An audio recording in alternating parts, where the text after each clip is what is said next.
batch of Rapid Set mud made here, so you got to work quick. I'm going to be using a honk, and I'm going to be using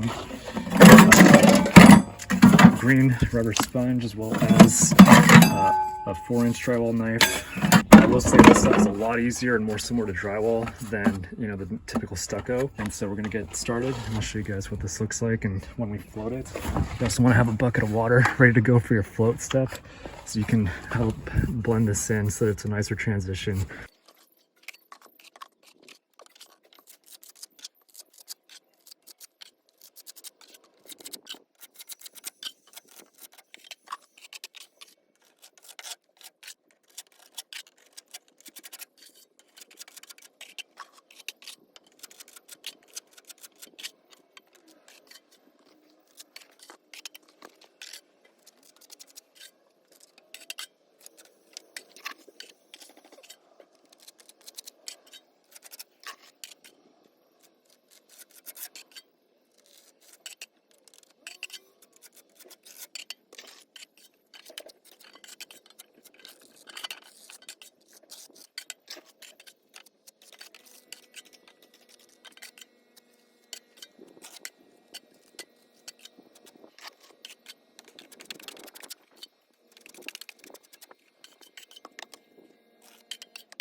Alright guys, here is the finished product. I'm gonna let this dry. I'm gonna wipe this also just to try to keep it clean.